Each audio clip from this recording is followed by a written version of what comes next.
batha minhuma rijalan katsira ya wa nisaa. Kemudian dari kedua bapak ibu kita ini ya Allah Subhanahu wa taala memperkembangbiakkan laki-laki dan wanita yang banyak. Wattaqullah, karena itu bertakwalah kalian kepada Allah Subhanahu wa taala alladzi tasaaluna bihi wal arham innallaha kana alaikum raqibah. Ya. Nah, karena itu bertakwalah kalian kepada Allah yang mana dengan namanya kalian saling ya bertanya satu dengan yang lainnya mengenai hubungan silaturahim, tali kerabat. Dan Allah Subhanahu wa taala ya sesungguhnya adalah Maha mengawasi.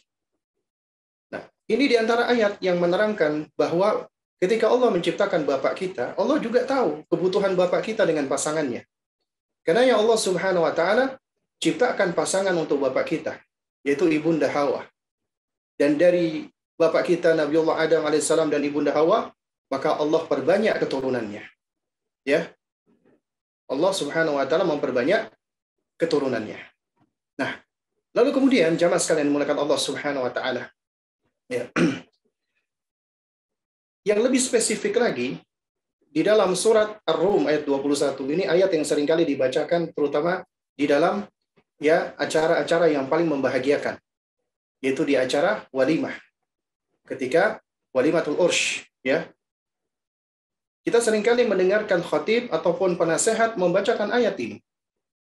Allah Subhanahu wa taala berfirman, "Wa min ayatihi an khalaqalakum min anfusikum azwajan." Dan di antara tanda-tanda kebesaran Allah, coba perhatikan. Allah Subhanahu wa taala ketika menerangkan tentang makhluknya diciptakan berpasang-pasangan, Allah selalu mengingatkan ini termasuk di antara tanda-tanda kebesaran Allah. Karena sekali lagi ketika Allah menciptakan kita hamba-hambanya berpasang-pasangan, itu menunjukkan kesempurnaan Allah. Allah semata, Allah satu-satunya yang tunggal yang satu. Tidak butuh dengan sesuatu apapun. Sementara makhluknya itu butuh. Butuh satu dengan yang lainnya. Makanya Allah ciptakan makhluknya berpasang-pasangan. Dan ini bagi orang-orang yang berakal merupakan tanda yang nyata. Ya, tentang kebesaran Allah. Makanya Allah terangkan lagi, wa min ayatihi, di antara tanda-tanda kebesaran Allah, an khalaqalakum min anfusikum, yaitu Allah ciptakan dari diri kalian, dari jenis kalian, ya, untuk kalian azwajan, pasangan-pasangan. Allah menciptakan pasangan-pasangan untuk kalian dari jenis kalian sendiri. Ya, yaitu manusia dengan manusia, jin dengan jin, hewan dengan hewan, tumbuhan dengan tumbuhan. Yaitu sesuai dengan jenis kalian masing-masing. Apa tujuannya? Allah terangkan. Litaskunu ilaiha. Agar kalian cenderung untuk mendapatkan ketenangan dengannya. Litaskunu, ya, itu akar katanya sama dengan kata sakanu. Kita seringkali mendengarkan kata sakinah, mawaddah warahmah. Sakinah, ketenangan, ketentraman, kedamaian. Karena ketika seseorang, mereka itu ya hidup bersama dan berpasangan saling bekerja sama, itu sejatinya mendapatkan ketenangan, ketentraman, kebahagiaan. Makanya Allah terangkan di antara tanda kebesaran Allah menciptakan kita berpasangan agar kita bisa cenderung dan tentram dengan pasangan kita. Litaskunu ilaihi, ini nikmat dari Allah. Dan tidak hanya mendapatkan ketenangan dan ketentraman, wa ja'ala bainakum mawaddah wa rahmah. Dan Allah jadikan di antara kalian itu mawaddah wa rahmah, yaitu mawaddah, cinta kasih, dan rahmah, kasih sayang. Di sini memang para ulama punya pendapat yang cukup bervariatif ya, cukup bervariasi. Ya, sebagian di antara mereka mengatakan mawaddah ini adalah kecintaan ya manusia secara tabi'i, yaitu kecenderungan kepada keindahan secara fisik dan intimasi. Artinya ketika ada seseorang dia tertarik dengan lawan jenisnya, itu umumnya adalah ketertarikan awal secara intimasi. Ya, yaitu manusia telah Allah tanamkan di dalamnya syahwat, hasrat. Dan ini adalah bagian dari mawaddah, ketertarikan secara seksual. Ya, dengan pasangan atau dengan lawan jenisnya. Kemudian rahmah, kasih sayang. Kasih sayang ini adalah lebih langgeng daripada mawaddah. Karena bisa jadi seseorang dengan bertambahnya usia, mungkin ketertarikan secara intimasinya itu tidak sebagaimana awal-awal. Tapi yang menguatkan dan yang langgeng adalah rahmat kasih sayang. Ya. Inna fi dzalika laayatin liqaumin yatafakkarun. Nah, sekali lagi Allah ingatkan, sesungguhnya yang demikian ini benar-benar memiliki tanda bagi orang-orang yang mau berpikir. Ya. Orang-orang yang mau berpikir. Nah, jamaah sekalian yang dimuliakan Allah Subhanahu wa taala. Ya.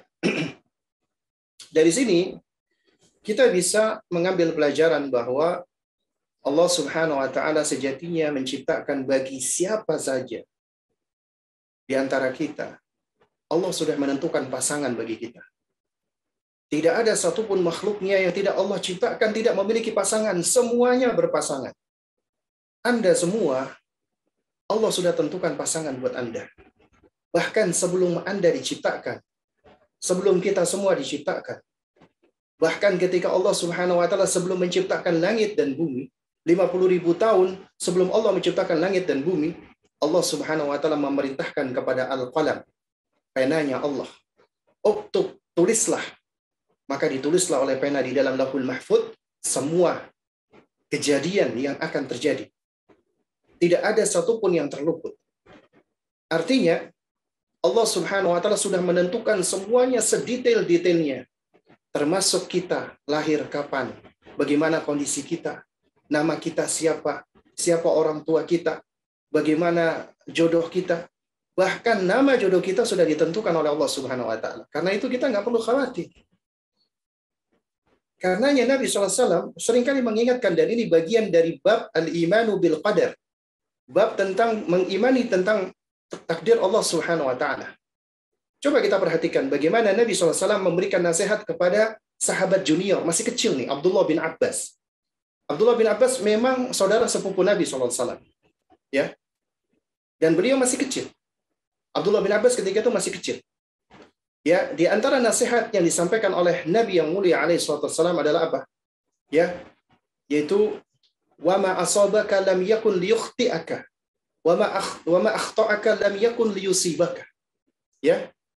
Ya ghulam wahai nak, apa yang Allah telah tetapkan untukmu meleset darimu, ya, apa yang Allah tentukan ya bagimu untukmu, maka tidak akan meleset darimu. Dan apa yang Allah tentukan meleset darimu, maka tidak akan mengenaimu sedikit pun. Ini bagian dari pondasi pendidikan. Udah diajarkan oleh Rasulullah kepada sahabat junior. Ya. Bahkan Nabi SAW juga sudah mengajarkan tentang konsep ini dalam rangka untuk membangun apa? Ats-tsiqah, kepercayaan. Ya, dan keyakinan. Nabi mengatakan wa annal ummata law ijtama'at ala yanfa'uka bi syai'in lam yanfa'uka illa bi syai'in qad kataballahu lak. Wa in ijtama'u ala an yadhurruka bi syai'in lam yadhurruka illa bi syai'in qad kataballahu 'alaika. Wahai nak, sekiranya manusia ini semua berkumpul dalam rangka untuk memberikan kamu kemanfaatan, mereka nggak akan bisa memberikan manfaat kepadamu sedikit pun kecuali apa yang Allah telah tentukan untukmu. Demikian pula apabila mereka semua berhimpun untuk memberikan kamu madarat, mencederai kamu, membahayakan kamu, memadaratkan kamu, nggak akan bisa. Mereka tidak akan bisa memadaratkan kamu sedikit pun kecuali apa yang telah Allah tetapkan untukmu. Allah sudah menentukan semuanya. Ini pondasi yang wajib kita pahami sebagai seorang muslim, sebagai seorang mukmin. Karena itu kita nggak perlu khawatir tentang jodoh kita. Allah sudah ciptakan. Ya, sekiranya jodoh kita saat ini tak kunjung datang, yakin kepada Allah. Kita hanya tinggal cukup mematutkan diri kita, melayakkan diri kita. Karena Allah Subhanahu wa taala tidak akan menyia-nyiakan apa yang dilakukan oleh hamba-hambanya. Sekiranya Allah Subhanahu wa taala tentukan kita tidak memiliki jodoh di dunia, yang kita tahu dunia ini adalah tempat tinggal kita sementara, fana, temporer, sebentar. Maka ketahuilah, ketika engkau telah mematutkan dirimu, dan engkau lebih mendekatkan dirimu bertaqarrub kepada Allah, dan Allah tempatkan dirimu di dalam surganya, jannahnya, maka Allah akan berikan engkau pasangan yang jauh lebih baik, pasangan abadimu. Ya, pasangan untukmu di surga. Betapa banyak manusia, mereka berhimpun di muka bumi. Mereka berkumpul di muka bumi. Mereka bersatu di muka bumi. Tapi itu hanya temporer sementara. Setelah mati, setelah meninggal dunia, mereka akan berserakan. Dan mereka saling menjauh satu dengan yang lainnya. Dan mereka saling bermusuhan. Dan tentunya kita tidak kepingin seperti ini ya jemaah. Nah, oleh karena itu jemaah sekalian menggunakan Allah Subhanahu wa Ta'ala. Allah Subhanahu wa Ta'ala ketika menciptakan kita, Allah sudah berikan kepada kita semua potensi. Semua potensi yang dapat kita gunakan dalam rangka untuk menjalankan fungsi dan tujuan Allah menciptakan kita. Termasuk di dalamnya fitrah, berada di atas iman, Islam, dan tauhid. Allah juga bekali kita dengan indera untuk belajar, agar kita bisa memiliki ilmu, kita bisa memiliki ma'rifah, pengetahuan, ma'rifatullah, mengenal Allah, ma'rifatul Rabb, mengenal Rabb kita, ma'rifatul Rasul, mengenal Nabi kita, ma'rifatul dinil Islam, mengenal agama kita. Allah sudah berikan potensi tersebut. Yaitu pendengaran kita, penglihatan kita, dan akal kita. Allah juga berikan kepada kita yang namanya ya al-masyair wal wijdan, perasaan dan emosi. Allah sudah tanamkan di dalam diri kita. Kita akan memiliki perasaan-perasaan dan emosi-emosi yang sudah Allah tanamkan, dan perasaan dan emosi ini tidak akan keluar, tidak akan muncul apabila tidak distimulasi. Ketika kita melihat sesuatu yang membahagiakan, kita turut bahagia. Ketika kita mendengarkan sesuatu yang menyedihkan, kita biasanya akan sedih. Pada saat kita membayangkan sesuatu yang lucu, kita pun mungkin akan tertawa. Artinya itu emosi sudah Allah tanamkan di dalam diri kita. Memang emosi manusia itu ada yang negatif, ada yang positif. Ini apabila manusia memilahnya. Tapi sejatinya, semua emosi yang Allah tanamkan di dalam diri kita, itu bermanfaat. Contoh misalnya, ketika Anda merasa cemas, Anda merasa khawatir, Anda merasa takut, Anda merasa sedih, Anda merasa kecewa, Anda merasa marah, Anda merasa stres, Anda merasa depresi, dan seterusnya. Perasaan-perasaan yang tidak nyaman buat Anda. Manusia nggak senang dengan perasaan seperti ini. Tapi ini Allah sudah tanamkan di dalam diri kita. Dan perasaan ini muncul tidak serta-merta. Ada penyebabnya, ada pencetusnya. Ada yang mencetuskan sehingga perasaan ini muncul.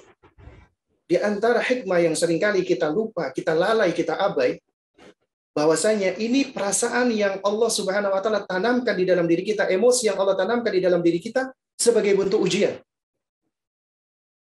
Dan sinyal bagi jiwa kita, diri kita, tubuh kita, perasaan kita, agar kita mencari ketenangan, mencari kedamaian, mencari ketentraman. Karena kita nggak nyaman dengan emosi ini. Sehingga kita pun harus mengembalikan kondisi kita menjadi tenang, tentram, damai, aman, dan nyaman. Berarti itu sinyal agar kita inabah kepada Allah. Dan ini sebenarnya sebagai suatu pelajaran bagi kita manusia. Bahwa emosi ini kelak nanti yang akan dirasakan oleh para penghuni neraka. Waliyadzubillah, waliyadzubillah. Penghuni neraka itu mereka akan hidup dalam keadaan ketakutan, kekhawatiran, sedih, stres, kecewa, depresi, dan seterusnya. Mereka berada di dalam kondisi yang ketakutan. Ini yang akan dirasakan oleh para penghuni neraka. Allah Subhanahu wa Ta'ala berikan sedikit untuk kita rasakan, agar kita tahu nih betapa nggak nyamannya perasaan seperti ini di dunia. Sementara kita tahu di dunia kita cuma sebentar. Kita cuma sementara. Agar kita tahu bahwasannya hal yang tidak nyaman ini ya adalah sesuatu yang harus kita hadapi. Kita harus bisa melewatinya. Dan kita nggak akan bisa melewatinya dengan baik tanpa beristi'anah, meminta tolong kepada Allah. Termasuk juga ya jamaah, emosi, perasaan, menyayangi dan mencintai. Termasuk ketertarikan kepada lawan jenis. Itu merupakan fitrah. Ketertarikan kepada lawan jenis itu merupakan tabiat mendasar manusia. Karenanya apabila Anda tertarik kepada lawan jenis, Anda tidak berdosa. Anda tidak bersalah. Ketertarikan kita kepada lawan jenis kita itu tidak berdosa. Ini sesuatu yang nggak bisa kita kendalikan. Tapi yang bisa kita kendalikan adalah bagaimana kita mengatur ketertarikan kita ini agar kita tidak jatuh kepada perbuatan kemaksiatan. Sebagaimana marah, ya, kita nggak bisa mengendalikan dalam artian itu, ya, hal yang bisa mencetuskan kemarahan kita. Kita mungkin bisa melatih, tapi ketika kita marah, itu suatu hal yang nggak bisa kita kendalikan sebenarnya dari dalam diri. Maksudnya tercetusnya kemarahan. Tapi kita mampu untuk memanage kemarahan tersebut agar tidak termanifestasikan di dalam ucapan dan perbuatan kita yang dapat menjadi suatu hal yang buruk atau jelek, bahkan bisa berdosa. Makanya maksud dari la taghdab, janganlah kamu marah, artinya adalah janganlah kamu mencari hal-hal yang dapat mencetuskan kemarahanmu, dan janganlah ketika kamu marah, ya kemarahanmu itu akhirnya menyebabkan kamu akhirnya jatuh kepada kemaksiatan atau dosa. Artinya kamu tidak mampu untuk menahan dan memanage kemarahanmu. Maka demikian pula dengan perasaan-perasaan yang lainnya, termasuk perasaan kita tertarik dengan lawan jenis. Ketertarikan kita kepada lawan jenis tidak berdosa. Itu manusiawi. Tapi ya, apabila ketertarikan kita kepada lawan jenis kita ini itu diwujudkan dengan cara yang melanggar syariat, haram, berdosa. Tapi apabila diwujudkan dengan cara yang dihalalkan, bukan hanya halal dan mubah, tapi kita mendapatkan pahala dan bisa menyempurnakan agama kita. Masya Allah. Nah, karena itu jemaah sekalian, para ulama menerangkan, ya, ketika mereka beristinbat, ya, dengan cara tatabbu wa istiqra, mereka meneliti dalil dari Quran dan Sunnah, akhirnya mereka sampai kepada kesimpulan sebuah kaidah, al-aslu fil adha haram. Hukum asal, mohon maaf, mempergunakan kemaluan itu adalah haram. Ya, hukum asal mempergunakan kemaluan haram. Allah memang menciptakan kita manusia dengan begitu sempurnanya, dengan berbagai macam anggota tubuh dan organ-organnya, termasuk, mohon maaf, Allah menciptakan bagi kita memiliki kemaluan. Tapi Allah istimewakan, mohon maaf ya, kemaluan manusia, karena manusia makhluk yang beradab. Karenanya anggota tubuh lain mungkin bisa ditampakkan, tapi kemaluan tidak diperbolehkan. Dan Allah juga menentukan adanya batasan-batasan tubuh yang boleh ditampakkan dan tidak ditampakkan. Dan Allah yang maha tahu tentang makhluknya, Allah tentukan bagi wanita auratnya lebih luas daripada laki-laki. Kenapa demikian? Di antara hikmahnya Allah ciptakan wanita itu lebih indah. Wanita itu lebih, ya, lebih baik, lebih bagus dibandingkan laki-laki. Karenanya laki-laki itu lebih mudah terpengaruh, ya, dan terfitnah dengan pandangan matanya dibandingkan wanita. Dan sebagai bentuk perlindungan wanita, agama kita datang, ya, sebagai bentuk protektif agar wanita itu terlindungi. Agama kita, ya jemaah, agama yang Allah ridhoi, agama yang diturunkan Allah dan disebarkan oleh baginda Nabi yang mulia alaihi wasallam, bahkan oleh nabi-nabi sebelumnya, adalah agama rahmah, agama kasih sayang. Agama kita adalah dinur rahmah lil alamin, agama rahmah, kasih sayang bagi semesta alam. Agama kita adalah dinul khair, agama kebaikan. Agama kita adalah dinus sa'adah, agama kebahagiaan. Karena apabila Anda ingin mendapatkan kebaikan dan kebahagiaan, ada di dalam agama kita Islam. Agama kita adalah dinul falah, agama kesuksesan, agama kemenangan. Anda tidak akan bisa mendapatkan kesuksesan dan kemenangan kecuali ada di dalam Islam. Dan agama kita adalah dinus solah, agama kemaslahatan. Artinya semua syariat yang ada di dalam agama kita kembalinya kepada kemaslahatan. Ya. Dan kesempurnaan agama kita itu tidak hanya di dunia, tapi juga di akhirat. Bahkan akhirat itu adalah fokus yang utama. Nah, oleh karena itu jamaah sekalian muliakan Allah Subhanahu wa taala. Ketika diterangkan oleh para ulama al-aslu fil abdu haram, hukum asal kemaluan itu haram, maka ini menunjukkan bahwasanya, ya, tidak ada yang bisa menjadikan hubungan antara laki-laki dan wanita itu halal kecuali apabila, ya, itu ditunjukkan oleh Al-Quran ataupun Sunnah, atau ditunjukkan oleh Allah dan Rasulnya.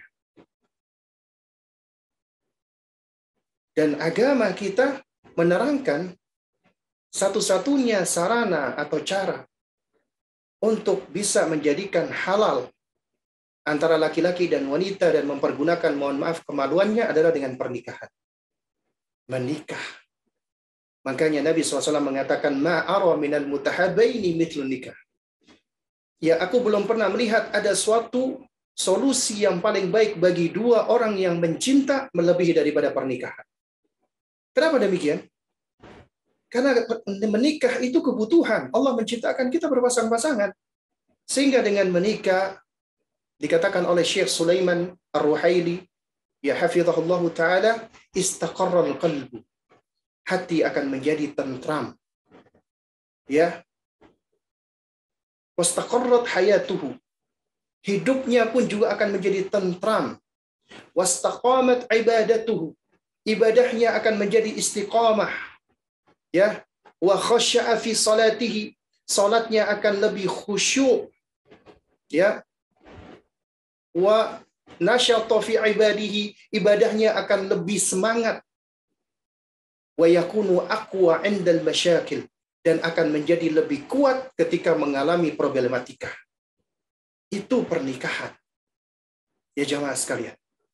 Karena itu kata Syekh Sulaiman Ar-Ruhaili, hafizahullah, apabila seorang hamba dia menikah, dia akan mendapatkan sakanun lin nafsi, ketenangan bagi jiwanya, sururun lil qalbi, kebahagiaan bagi hatinya, tahsinul lil farji, menjaga kemaluannya, ya, wa ghaddun lil basari, menundukkan pandangannya, wa himayatun lil ardi, dan menjaga kehormatannya.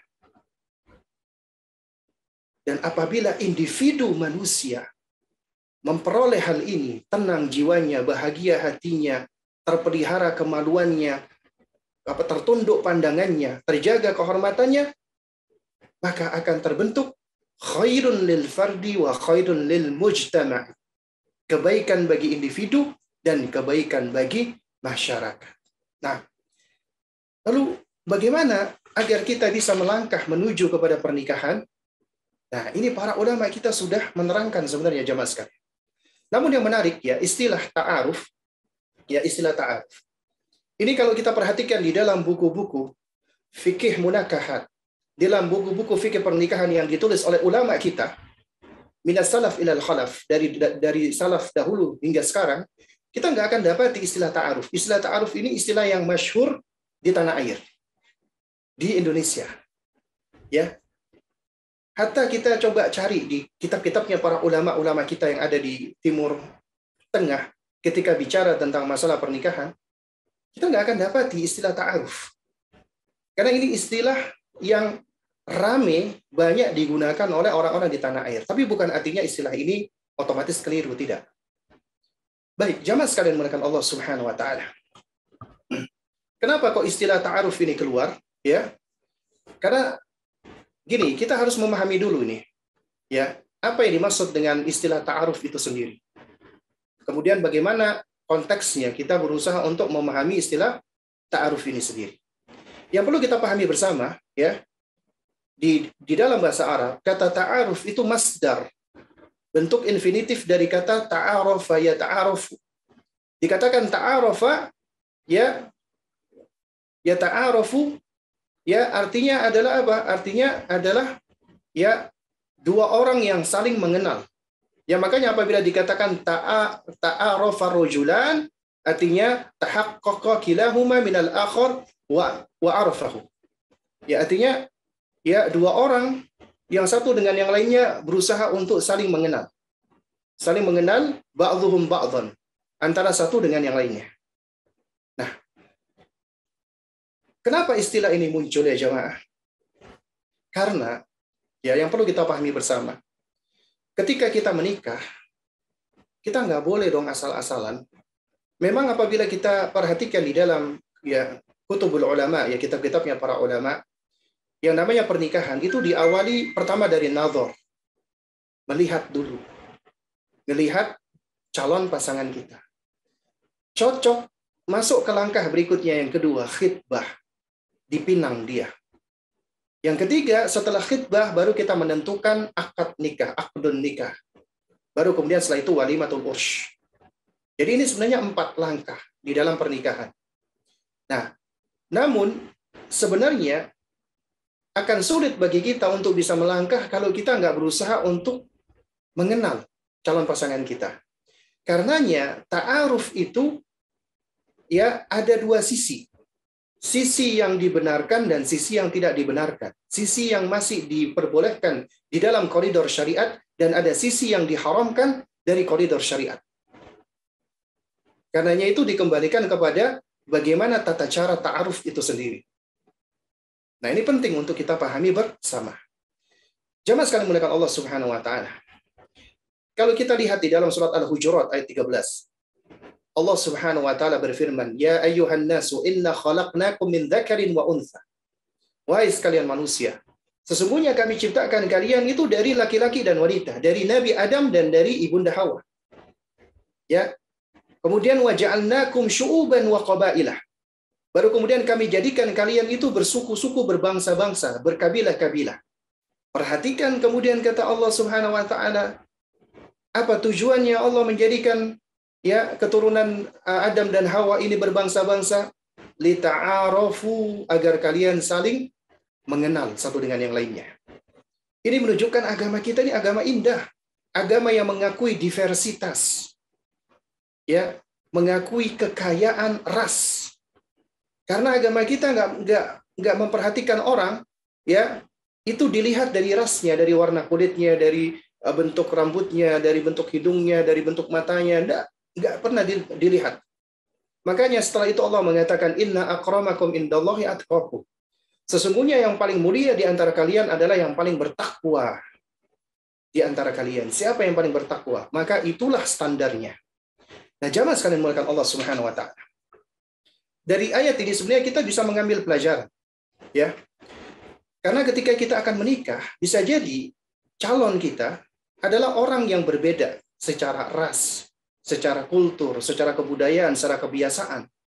Maka kita perlu untuk berusaha untuk mengenalnya. Dan ini penting, ya. Ini penting.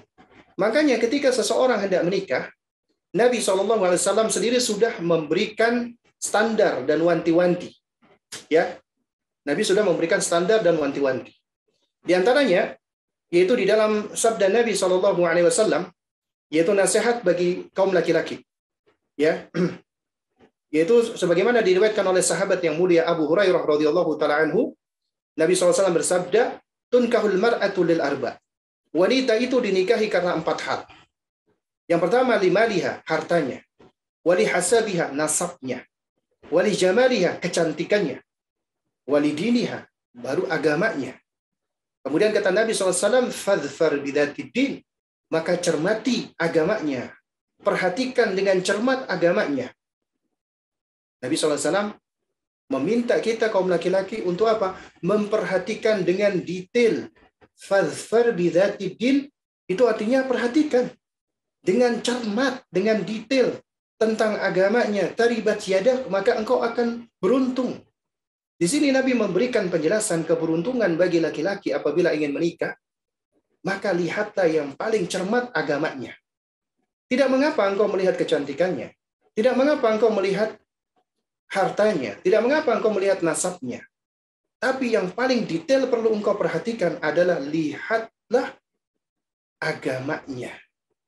Ya, perhatikanlah agamanya. Ya. Nah, Al-Imam An-Nawawi rahimahullahu taala beliau menerangkan di sini as-sahih fi makna hadzal hadis. Yang tepat dari makna hadis ini adalah anna Nabi sallallahu alaihi wasallam akhbara bima yaf'aluhu an-nasu fil 'adah. Nabi SAW di sini menyampaikan informasi tentang apa yang biasa dikerjakan oleh orang-orang. Ya, kebiasaannya orang-orang ketika mereka hendak mencari istri. Fa innahum yaqsuduna hadzal khisal al-arba'.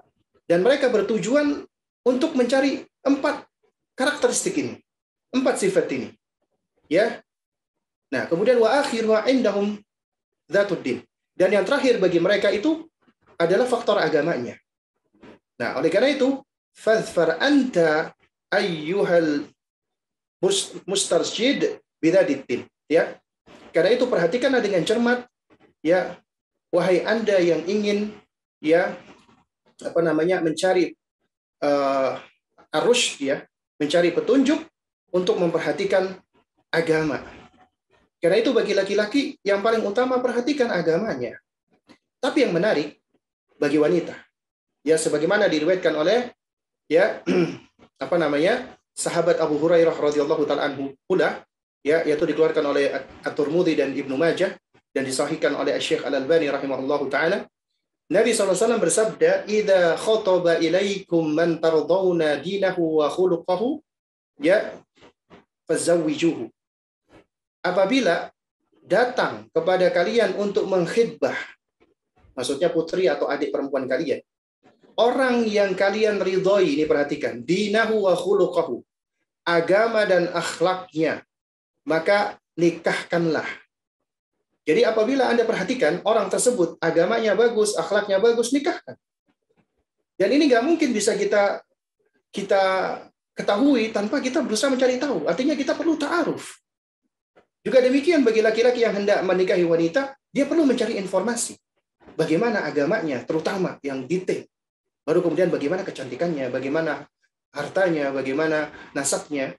Demikian pula bagi wanita. Dan ini coba Anda perhatikan.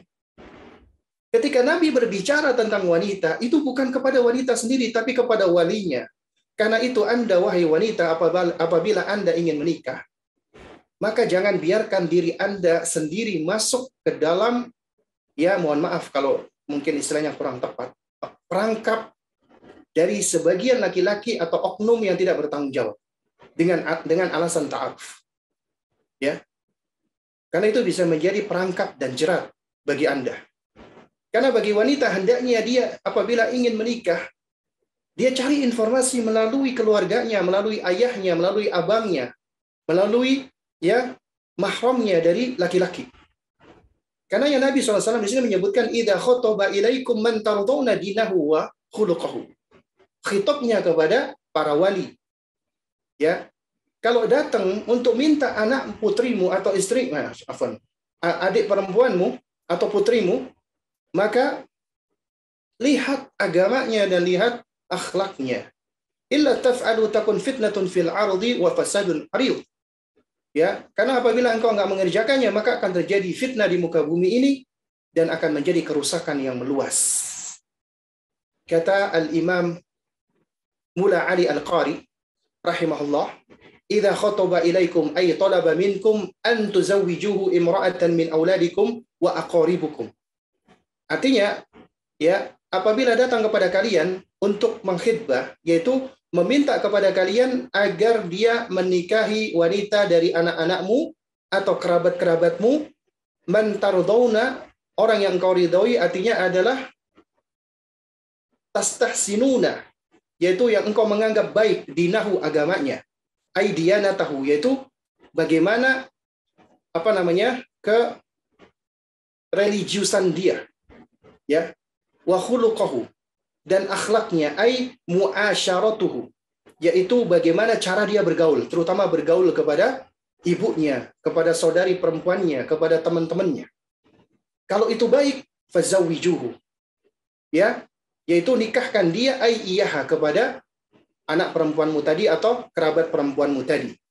Illa taf'aluhu, apabila kamu tidak mau mengerjakannya, ai la tuzawwijuhu, engkau tidak mau menikahkan dia, takun ai taqo, maka akan terjadi fitnatun fil ardi wa fasadun arid, akan terjadi fitnah di muka bumi dan kerusakan yang merajalela. Ai dzu ardin ai kathirin, ya, li'annakum in lam tuzawwijuha illa min dhimalin aw jahin rubbama yabqa aktsaru nisaikum bila azwajin wa aktsaru rijalikum bila nisa'in. Ya, yaitu akan terjadi fitnah yang banyak di muka bumi ini dikarenakan kalian tidak mau menikahkan wanita-wanita kalian atau putri kalian atau saudari kalian, ya, kecuali hanya kepada orang yang punya harta atau orang yang punya punya kehormatan saja. Ya. Nah, sehingga bisa jadi akan banyak wanita-wanita yang tidak menikah, nggak punya suami, demikian pula banyak laki-laki yang tidak punya istri, ya tidak punya wanita. Sehingga ini fayakthurul iftitanu bizina, akan menjadikan merebaknya fitnah-fitnah berupa perzinaan. Ya, warubbama yalhaqul awliya'a 'arun fatahijul fitan wal fasadu wa yatarattabu 'alaihi qat'un nasab wa qillatus salahi wal iffah. Ya. Nah, sehingga dengan demikian ini ya boleh jadi itu akan menjadikan ya para wali itu mereka nggak punya lagi wewenang, kemudian fitnah dan kerusakan merajalela, dan kemudian terjadi pemutusan nasab, kemudian juga akan muncul yang namanya minimnya kesolihan dan kehormatan. Ya. Nah, jadi dari sini jamaah sekalian menunjukkan bahwasannya hendaknya bagi wanita ketika dia hendak menikah, maka jangan biarkan diri Anda sendiri yang langsung berkomunikasi dengan sang laki-laki. Baik, jamaah sekalian ya. Di sini sudah ada beberapa poin ya yang ingin saya sampaikan ya. Yang ini diberikan oleh panitia ya. Nah, yaitu yang pertama, bagaimana strategi ta'aruf yang sesuai dengan syariat dan benar. Ya, dan bagaimana langkah-langkah untuk mengetahui atau menghindari ta'aruf yang tidak sesuai dengan syariat agar tidak salah kaprah dan tidak salah jalan. Karena marak sekali oknum-oknum dari kalangan ikhwan yang mencoreng nama baik ta'aruf dengan cara ingin meminta foto akhwatnya dengan dalih nazar virtual, memulai dengan cara khalwat via chat tanpa dipantau oleh perantara, saling melempar perasaan mesti belum halal sehingga membuat hatinya berbunga-bunga dan akrab dalam chatnya atau sebagainya. Nah, jamaah sekalian, tadi yang kita bahas adalah ya ta'aruf yang berada di dalam koridor syar'i. Nah, kemudian yang berikutnya adalah ta'aruf yang hanya merupakan istilah sebagai bentuk legitimasi pacaran atau pacaran bentuk lain yang disebut dengan ta'aruf. Yaitu apa? Yaitu dengan istilah ta'aruf, akhirnya ada laki-laki dan wanita mereka saling berhubungan. Saling telepon-teleponan, saling ngechat, saling berbagi foto. Akhirnya ini menjadi pintu-pintu syaitan dalam rangka untuk merusak pemuda dan pemudi kaum muslimin. Dan ini tentunya adalah ta'aruf yang keliru, yang melenceng, dan yang menyimpang. Dan ini tidak benar. Lantas bagaimana yang benar? Yang benar adalah, wahai Anda, nasihat untuk laki-laki. Wahai Anda kaum pria, apabila Anda ingin menikah, dan Anda sudah berazam untuk menikah, dan Anda berikhtiar untuk mencari wanita yang salihah, maka ya langkah pertama bagi Anda, wahai kaum pria, termasuk juga wanita, adalah mulai perbaikan dari diri Anda sendiri. Mulai memperbaiki diri kita sendiri. Karena kaidahnya adalah apabila Anda ingin mendapatkan pasangan yang saleh atau salihah, maka patutkan dan layakkan diri Anda, jadikan diri Anda sebagai sosok yang saleh dan salihah. Karena kaidahnya sebagaimana dalam surat An-Nur ayat 26 ya, yaitu wat-thayyibat lit-thayyibin wa thayyibun lit-thayyibat. Wanita-wanita yang baik bagi laki-laki yang baik. Demikian pula laki-laki yang baik bagi wanita-wanita yang baik. Ya. Ini kaidah. Ya. Lalu kemudian ketika Anda ingin menikah, maka bekali dulu diri Anda setidaknya 4 kunci keselamatan di dunia dan di akhirat. Anda harus berbekal dengan 4 hal ini. Pertama, berilmu. Harus belajar berilmu. Al-ilmu qabla al-qawli wal-amali. Berilmu sebelum ngomong, sebelum berbuat. Bekali diri Anda dengan ilmu, terutama ilmu tauhid. Baru kemudian setelah itu, ilmu yang berkaitan dengan ibadah, agar ibadah Anda menjadi benar, menjadi sahih. Baru kemudian Anda mempelajari ilmu-ilmu yang berkaitan dengan muamalat, termasuk bekal bagi Anda agar bisa menjalin pernikahan dengan baik. Ya, dengan istri Anda kelak. Kemudian yang kedua, praktek, amalkan ilmu Anda semampunya. Kemudian yang ketiga, baru kemudian kita ajarkan ilmu tadi. Ya, lalu kemudian yang keempat adalah kita bersabar. ini adalah kunci penting ya bagi kita. Khususnya ini nasihat bagi kaum laki-laki. Jadi patutkan dulu diri Anda. Kemudian yang kedua, ya setelah Anda telah mematutkan diri Anda, boleh Anda mencari informasi kepada teman, kepada ustadz, atau kepada kawan. Cari informasi tentang wanita yang Anda inginkan. Boleh. Ya, punya nggak kenalan akhwat yang begini begitu? Boleh. Anda boleh menentukan kriteria untuk diri Anda, silakan. Tapi tentunya kriteria yang paling utama adalah Anda harus fokus ya memprioritaskan agamanya terlebih dahulu, baru kemudian sisi-sisi yang lainnya. Anda boleh misalnya Anda ingin mencari wanita yang tinggi tubuhnya, yang kulitnya putih dan seterusnya, boleh. Itu suatu hal yang boleh-boleh saja. Ya, meskipun juga Anda perlu untuk berkaca juga sebenarnya. Artinya, ya, itu suatu hal yang sah-sah saja. Nah, kemudian yang ketiga, setelah Anda mendapatkan informasi tentang seorang akhwat, ya, maka jangan langsung menuju nazar sebelum Anda mendapatkan informasi selengkap-lengkapnya. Anda gali dulu informasi.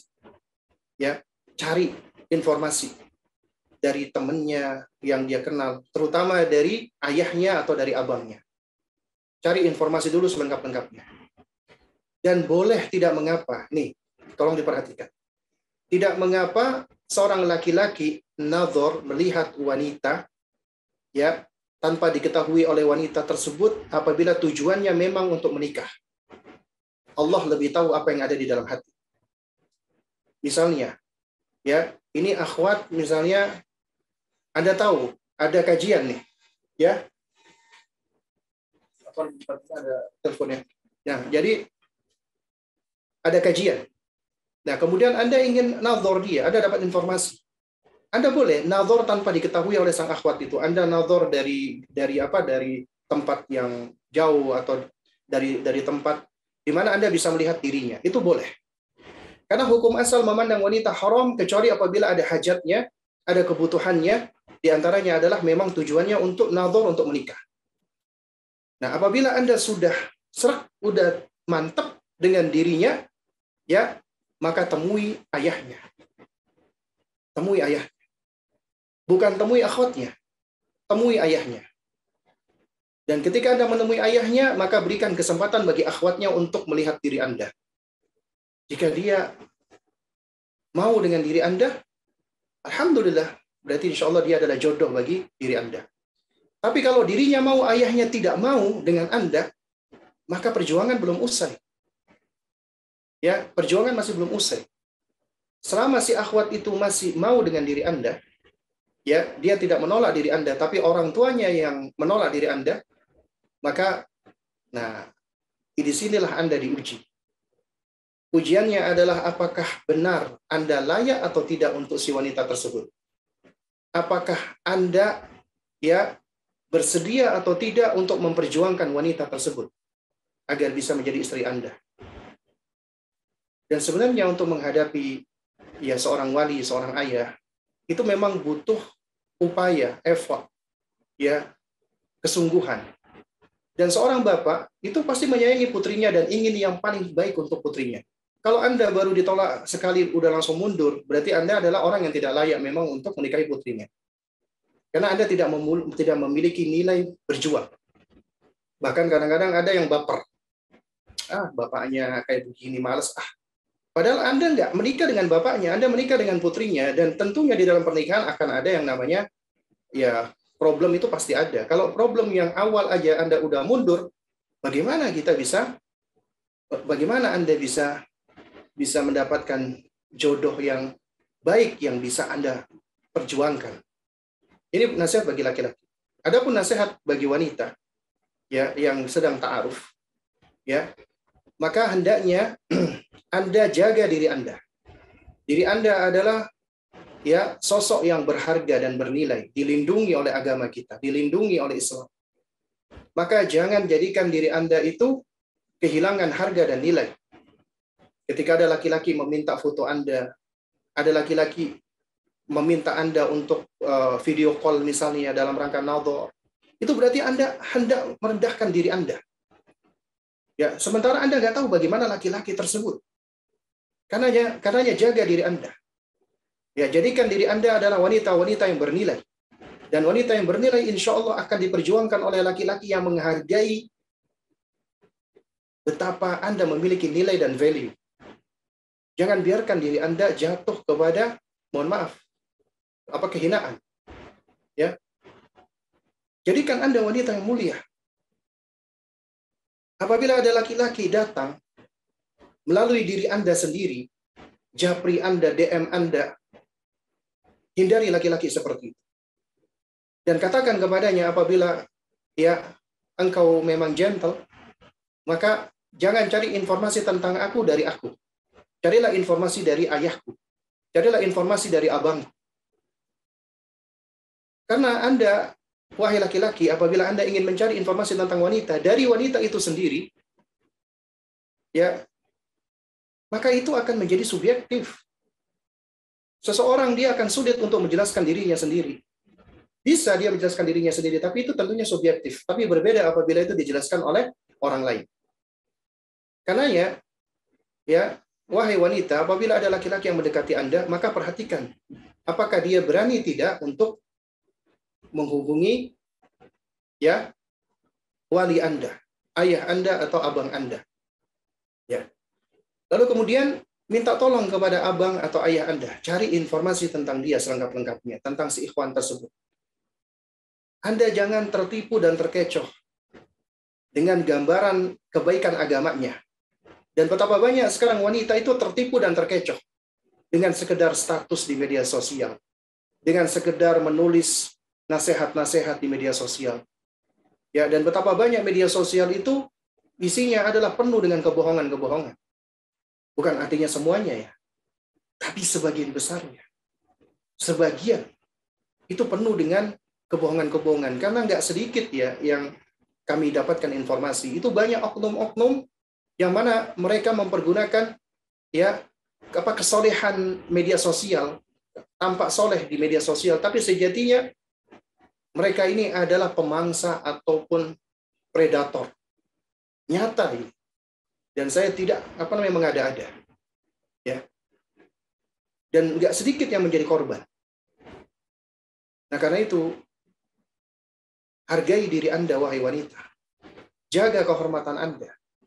Apabila ada laki-laki DM ke Anda, kemudian Anda merasa GR, Anda merasa gini, maka telisik hati Anda. Apa yang Anda cari? Karena belum waktunya Anda untuk mendapatkan hal ini. Hal ini akan indah ketika sudah waktunya, ketika Anda sudah halal dengan dirinya. Dan ketika sudah diambil sebelum waktunya, maka ketika Anda misalnya jadi menikah dengan orang tersebut, maka akan menjadi hilang. Artinya sudah tidak sempurna lagi. Ya, kehangatan dan keindahan tersebut karena sudah diambil duluan sebelum waktunya.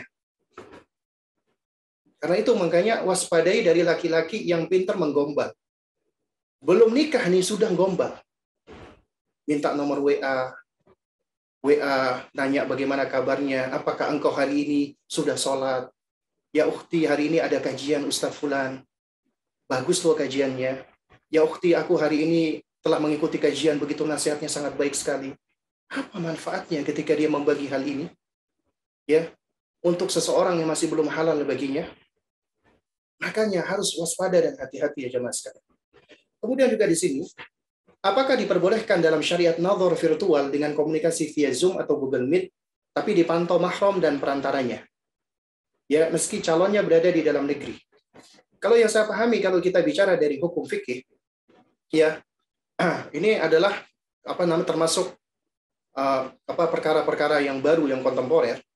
Ya, dan setahu saya, apabila itu ada hajatnya, ya, kemudian bisa terhindar dari fitnah, boleh. Ya, misalnya, ya, ada seorang ikhwan, kemudian dia ingin nadhar dengan seorang akhwatnya itu ditemani oleh abinya misalnya. Itu boleh dalam rangka ta'aruf. Ta'aruf artinya saling mengenal. Jadi si ikhwannya bincang-bincang dengan abinya, dengan ayahnya. Dan boleh dia berbincang dengan si akhwat sepenuhnya, secukupnya dengan didampingi oleh ayahnya, oleh walinya. Ya. Itu insya Allah boleh, ya. Nah, tapi tentunya apabila bisa langsung hadir tanpa adanya tanpa adanya media-media seperti ini, maka tentunya itu yang lebih baik. Kenapa? Karena dikhawatirkan dengan media-media seperti ini, ya itu akan ada peluang-peluang fitnah, dan juga mungkin bisa record, bisa direkam, atau ada orang lain di belakang yang ikut yang sebenarnya tidak berhajat, ya itu tetap membuka peluang adanya fitnah, ya. Nah, lalu kemudian bagaimana tips yang baik untuk seorang akhwat yang ingin menawarkan dirinya ke ikhwan yang menurutnya baik dari segi agama dan akhlaknya, namun tidak ada yang bisa menjadi perantara di antara keluarga besar dari akhwatnya, dikarenakan mayoritas keluarga besarnya masih awam sehingga tidak suka atau tidak mendapatkan calon. Maka dalam hal ini dia bisa minta tolong kepada orang yang thiqah, yang menurutnya thiqah, entah itu dari kawannya atau dari ustadz, atau dari seorang guru ataupun ustadz, dia bisa minta tolong darinya. Bagaimana jika yang menawarkan adalah ikhwan yang saleh, agamanya bagus, akhlaknya baik, dari keluarga yang baik, paham sunnah, ya, namun kadang-kala mendapat hambatan dari orang tua perihal harus menunggu kakaknya menikah dulu. Meski dirinya sudah siap, apa boleh bagi dirinya lebih mendahulukan taat kepada orang tua dan berbakti kepadanya selama bukan dalam perkara maksiat, sebagai baktinya kelak berpindah ke suaminya, bukannya ridho orang tua juga ridhonya Allah, dan bagaimana solusi yang tepatnya? Ya, ini adalah bagaimana kita membangun komunikasi dengan orang tua. Ya, karena memang ada orang tua yang kepingin supaya kakaknya menikah duluan. Nah, tapi masalahnya kalau kakaknya belum dapat jodoh, yang menjadi korban adalah adiknya. Ya, karenanya hendaknya bisa membangun komunikasi yang baik dengan orang tua. Ya, kita sampaikan keinginan kita apabila memang sudah waktunya. Ya, dan ini juga sudah ada calonnya dan juga sudah insya Allah ready, siap. Ya, maka mendahului kakak tidak masalah karena tidak melanggar syariat. Tidak melanggar syariat. Ya. Bahkan itu mungkin bisa menjadi pendorong kakaknya untuk lekas menikah. Ya. Dan kalau misalnya memang orang tuanya pingin kakaknya dulu dan itu diestimasi waktunya tidak lama, artinya memang ya insya Allah dalam berapa bulan kakaknya menikah, maka hendaknya dia mendahulukan kakaknya. Tapi kalau masih belum jelas, tahun ini belum tentu menikah, tahun depan juga belum tentu menikah, maka tentunya ini bukanlah suatu hal yang baik. Jika ada wanita dia pengen untuk mendahulukan orang tuanya, maka jangan ta'aruf dulu. Hendaknya dia jangan ta'aruf dulu. Ya, sampai kakaknya udah menikah. Kalau dia punya pandangan seperti itu. Daripada dia ta'aruf, kemudian tergantung-gantung. Dan itu nggak baik. Ya, udah ta'aruf, apalagi udah nadhar, kemudian tergantung sampai tahunan. Itu suatu hal yang tidak baik. Nah, kemudian bagaimana apabila seorang akhwat dari keluarga broken home sama sekali tidak ingin berniat untuk menikah karena trauma berat dan tidak bisa lepas dari traumanya tersebut? Baik pengaruh dari keluarga, saudara, ataupun lingkungannya, sehingga lebih memilih untuk fokus menyendiri dan lebih condong mengasuh anak-anak yang ada di panti asuhannya. Yang mana anak-anak di panti asuhannya tersebut sudah dianggap seperti adiknya atau anaknya sendiri, sehingga tidak ada keinginan untuk menikah dari dirinya. Nah, ya jemaah sekalian menekan Allah. Ya, memang kita nggak bisa pungkiri ya, ada orang-orang yang mengalami kondisi-kondisi yang traumatis, sehingga dia merasa melihat bahwasanya pernikahan itu bukanlah suatu hal yang baik. Ya, karena dia melihat apa dari sosok orang tuanya misalnya. Atau misalnya dia trauma melihat ayahnya dulu suka melakukan KDRT dengan ibunya. Akhirnya dia memiliki trauma dengan laki-laki. Ya. Ini semua adalah memang kondisi-kondisi yang dialami oleh sebagian wanita.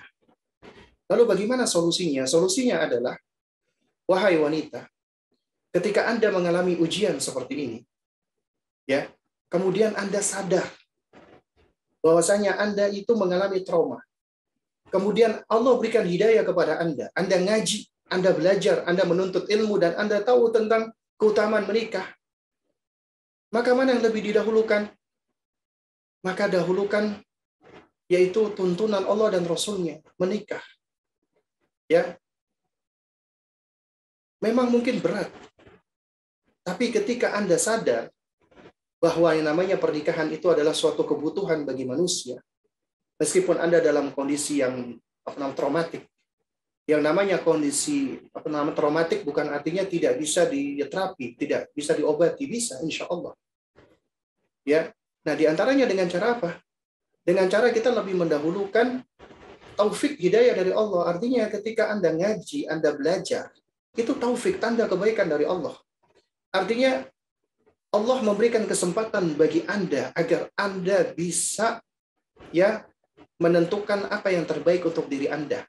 Dan Anda bisa menghadapi dan melawan kondisi Anda yang dalam kondisi trauma.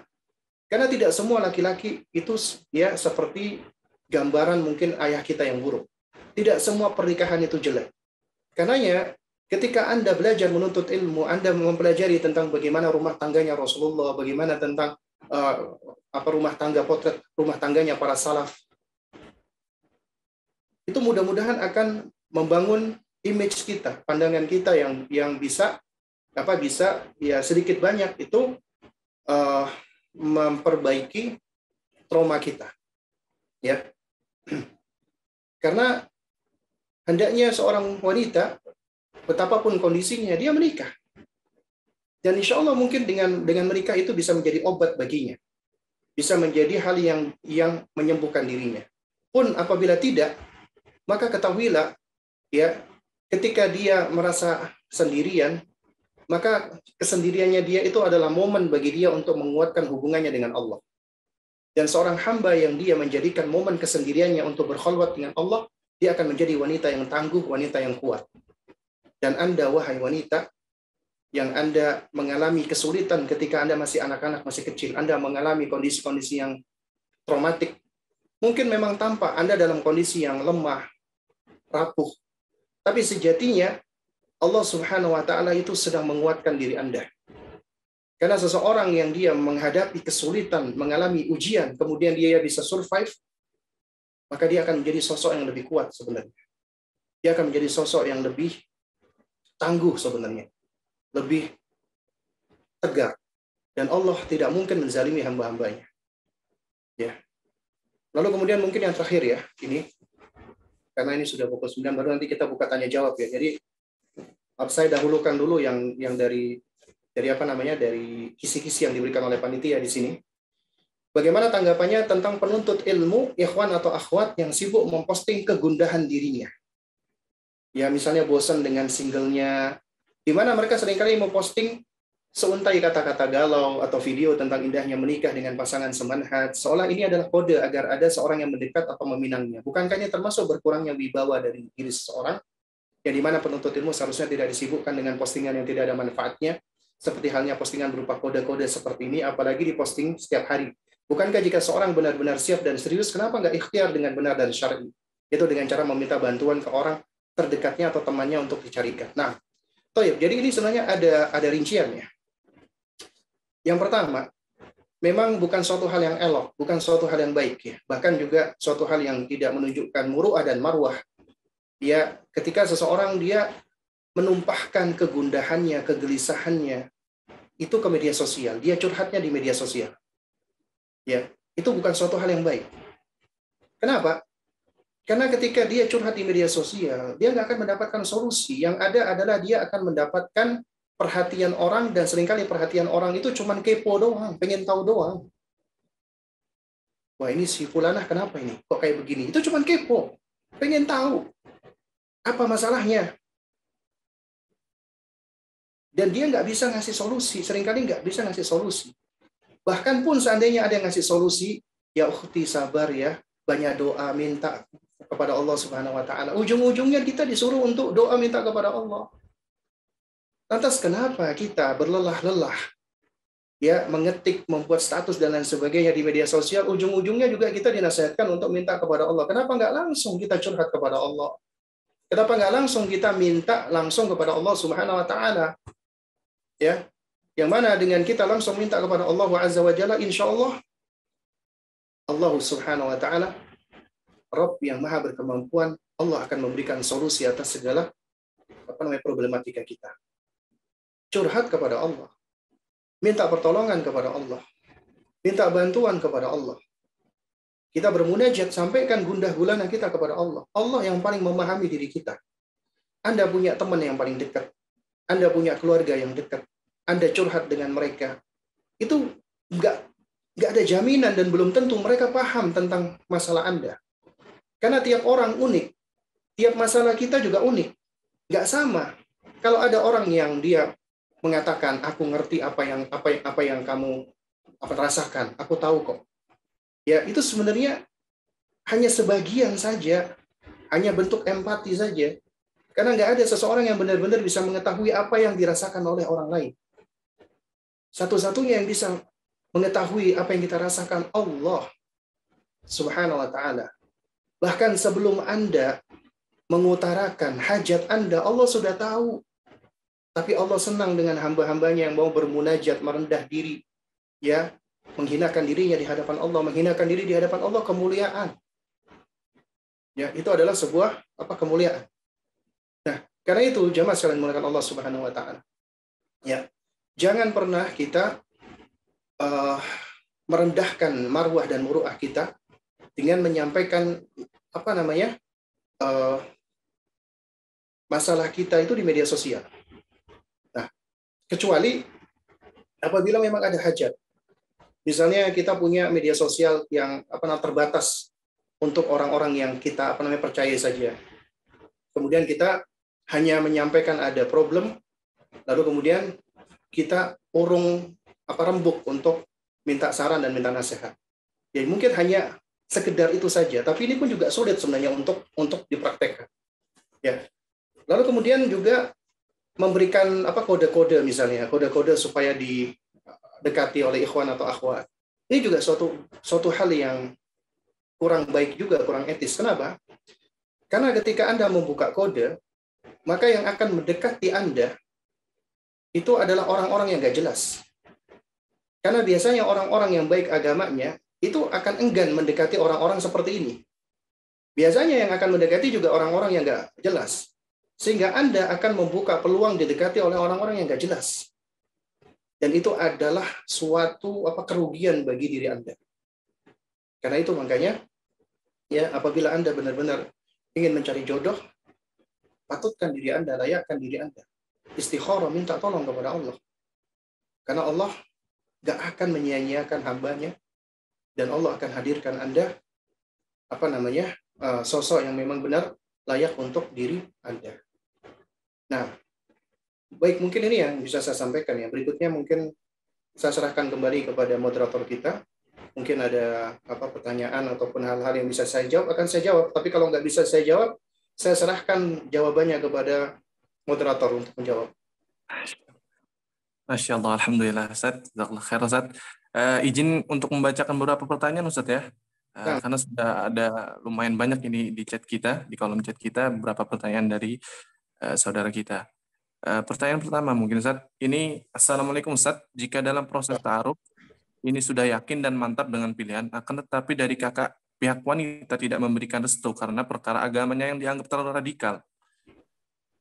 Nah, kemudian bagaimana Ustadz, Ana dan calon Ana masih sama-sama ingin berjuang untuk meyakinkan keluarga. Tapi apakah ini mengurangi keberkahan dalam pernikahan kami nantinya jika memang terjadi pernikahan, tapi ada hati yang tidak ridho dengan pilihan ini? Nah, baik. Ya, barakallahu fikir. Yang perlu harus kita tanamkan di dalam benak kita, mindset kita. Apapun yang Anda lakukan, baik atau buruk, apalagi buruk nih. Yang baik aja, pasti akan ada orang yang nggak suka.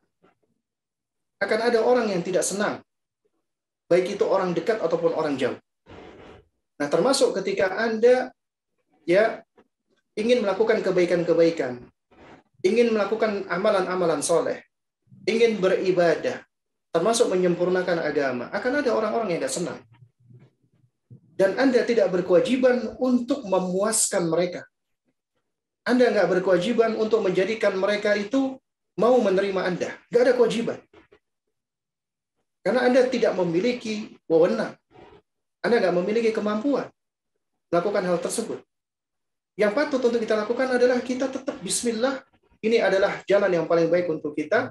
Kita dalam rangka untuk menyempurnakan agama. Ya, ini juga bagian dari ibadah. Dan tentunya di dalam perjalanannya akan ada halangan-halangan, rintangan-rintangan. Yaitu adalah bagian dari sunatullah. Ya, terus kita melangkah.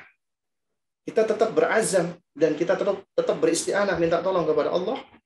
Ya, Karena ya ketika kita memiliki tujuan yang baik, mesti akan ada halangan-halangannya.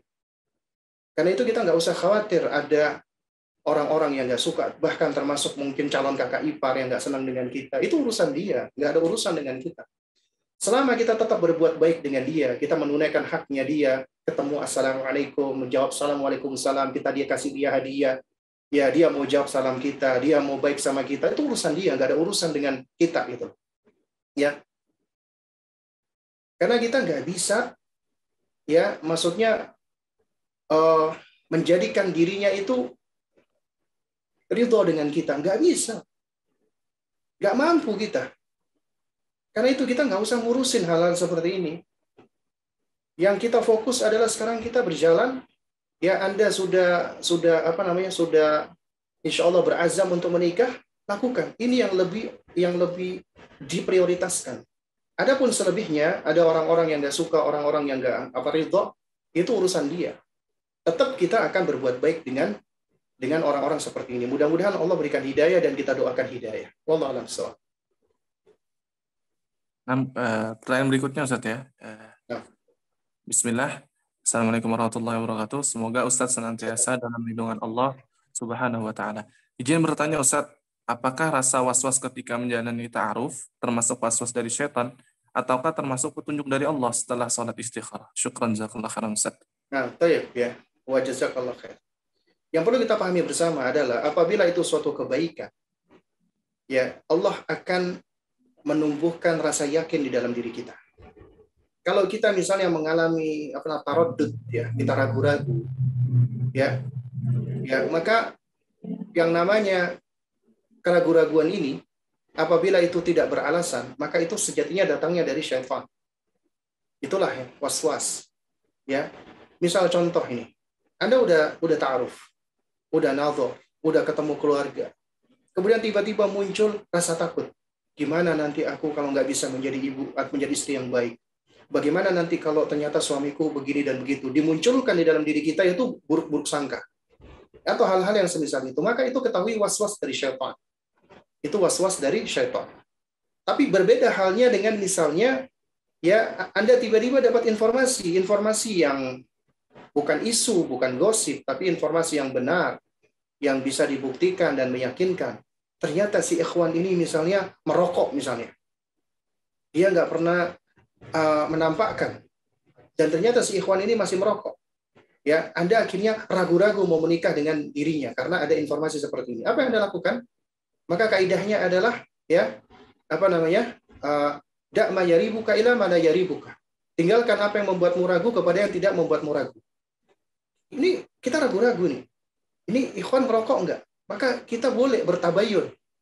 Minta tolong dengan keluarga kita. Atau kalau ada hajat kita boleh tanya. Ya, apakah abang merokok? Ya, kalau dia mengatakan, wallah aku tidak merokok dan lain sebagainya, itu semua fitnah dan lain sebagainya, ya maka ya khair insya Allah. Tapi kalau iya aku merokok, aku begini.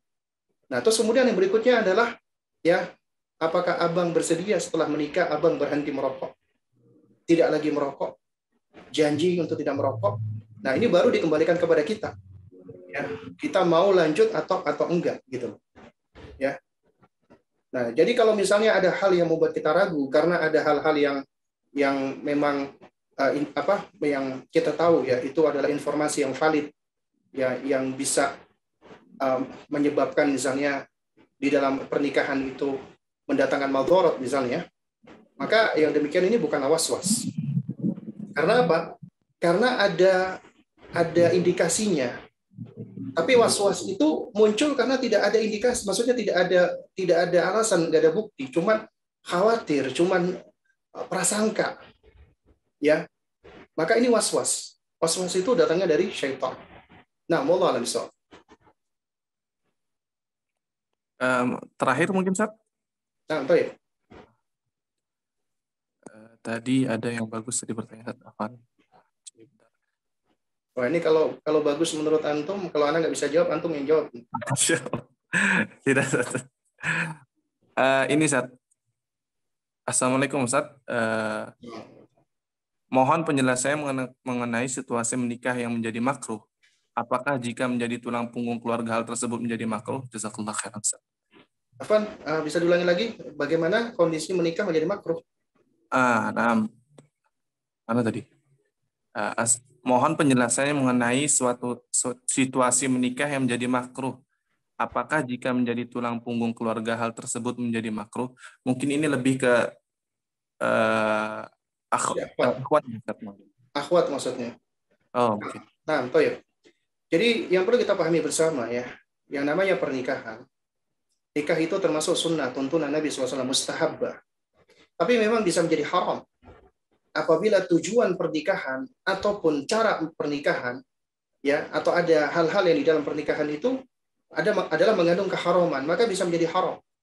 Misalnya orang menikah dalam rangka untuk ya tendensi-tendensi dunia, hanya ingin mengambil hartanya, morotin hartanya, atau dia melakukan takhbib, merampas laki-laki lain dan menjauhkan dari istrinya, atau yang semisalnya, itu bisa menjadi haram. Dan ada juga yang makruh sebenarnya, ya, yaitu ini kondisi makruh. Memang ini bahasan yang cukup dakik ya, yang cukup tafsil sebenarnya ya, yakni ketika misalnya seorang laki-laki dia tidak memiliki tidak memiliki kemampuan untuk menikah sebenarnya. Artinya dia tidak memiliki harta, dia tidak memiliki sesuatu yang dapat dia jadikan sebagai sumber nafkah, sehingga ketika menikah nanti dikhawatirkan akan ada madharat ya, meskipun mungkin dia bisa bekerja. Nah, ini sebagian ulama menyebutkan ini sebagai kondisi makruh. Nah, tapi apabila wanita itu bekerja karena dia tulang punggung keluarganya, ya, maka setahu saya ya, wallahu a'lam bishawab, ini bukan kondisi makruh. Bahkan kondisi yang utama bagi wanita itu menikah dan dinikahi oleh laki-laki yang mana nanti laki-laki ini diharapkan yang akan membantu keluarganya. Boleh. Ya. Laki-laki ini membantu keluarganya karena wajib bagi seorang suami membantu keluarga istrinya apabila memang keluarga istrinya susah. Untuk makan susah, wajib ya untuk membantu ataupun menolongnya. Dan bisa jadi juga sang suami mungkin mengizinkan sang istri bekerja ya, tapi bekerja yang tidak sampai menyebabkan dia atau wanita tersebut meninggalkan kewajiban utamanya. Misalnya diizinkan untuk buka toko atau dimodalin untuk usaha, ya, yang mana dia tetap bisa bekerja di rumah, dia nggak perlu keluar rumah, dia nggak perlu ikhtilat dan yang semisalnya. Ya. Jadi kalau ada laki-laki yang baik, yang soleh, yang bertanggung jawab dan mumpuni, mampu, ya, kemudian dia hendak meminang si wanita yang menjadi tulang punggung keluarga ini, itu baik malah. Karena secara asal wanita tidak menjadi tulang punggung, laki-laki yang menjadi tulang punggung.